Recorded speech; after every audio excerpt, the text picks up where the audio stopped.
When you help a person who's done nothing to earn or deserve your love or kindness, and when your actions will not earn you anything in return, it is an expression of agape. Martin Luther King Jr. said of agape, with this kind of love, you can love people who you don't even like.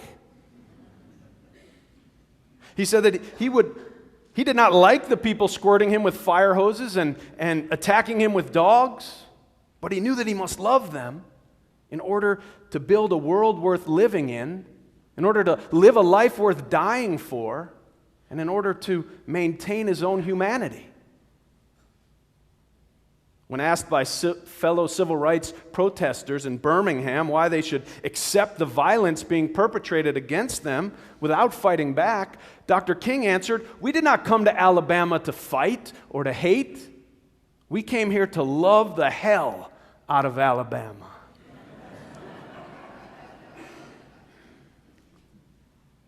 That's not a warm and fuzzy kind of love. Such love requires incredible courage and resilience. Now, in a church community, we're not only talking about agape, we're talking about a love that binds us together. We have a reciprocal relationship with each other, you and I and the other members of this church. At least we have expectations of one another in this congregation. We have expectations of behavior to dwell together in peace, to seek the truth in love, and to help one another. And expectations of contributing time, talent, and treasure as we are able to support our common endeavor. Do you know this year is the 50th anniversary of the Summer of Love? Some of you remember it. Now, I heard it said that if you remember the Summer of Love, you weren't really there.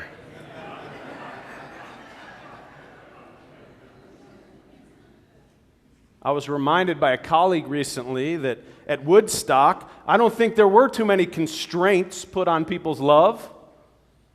It was the era of free love. People were advised, if you aren't with the one you love, then love the one you're with. There's not much restraint in that. The only modicum of restraint at Woodstock was the suggestion not to take the brown acid.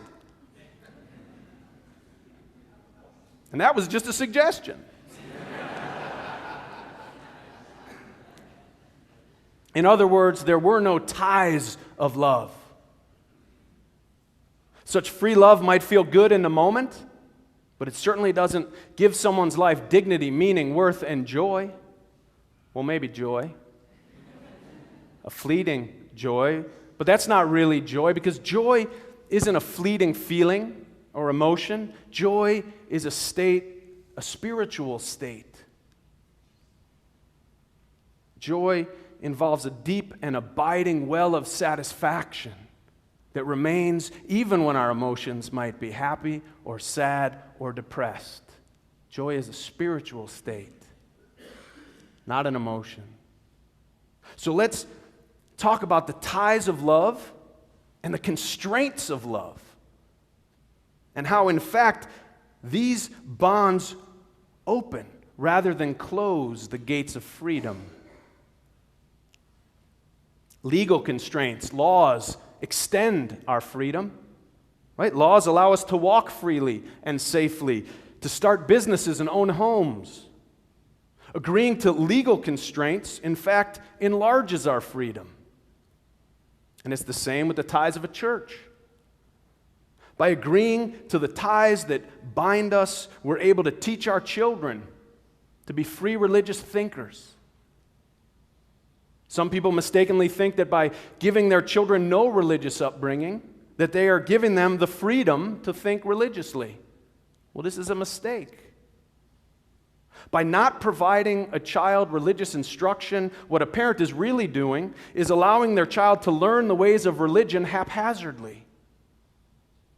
Those children pick up religious values and ideas from whoever they're around, from their friends and extended family, and on the playground, and on the television and movies. Whereas by being a part of this church, our children learn the ways of free religion and free thinking about religion.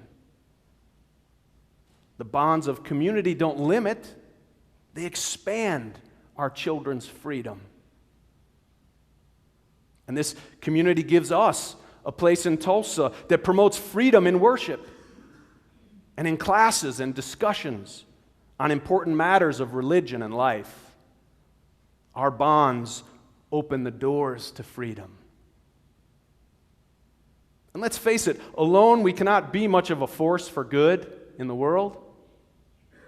By agreeing to the bonds of community like this one, we can and do work together to protect and extend the rights and freedoms for all. This church has done it in its leadership for the civil rights in the 1960s and 70s, in its efforts to end corruption in the funeral home industry, in its work to extend women's rights to reproductive choices and employment, also in its efforts to maintain the separation of church and state, like in the most recent campaign to keep creationism out of our public zoo. It is through the bonds of community that we have and hold and extend our freedom.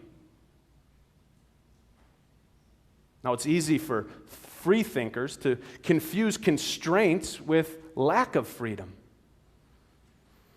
Many of us came to this church fleeing the constraints of doctrines and dogmas.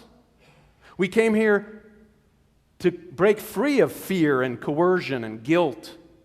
We came to be free of literalism and moralism and judgmentalism.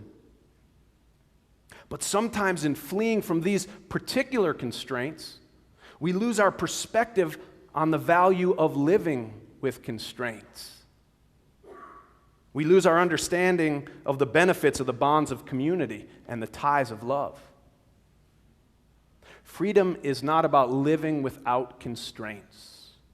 It is about learning to live within appropriate constraints. For example, we are bound by the constraints of space and time. Recently, I was ministering to a family whose mother was dying in Oklahoma while a child was being married at the same time in California. The constraints of time and space were very real in that moment. And then, as often, they cause us to make hard decisions. We are indeed bound by our finitude. Our lives are circumscribed between the womb and the tomb. The question is, how do we live a life of meaning and worth knowing that we're going to die? We have to find our answers to life's meaning inside these constraints, not by denying them or pretending that they aren't there. How then can we live a life of meaning and worth knowing that our life will end? Through love.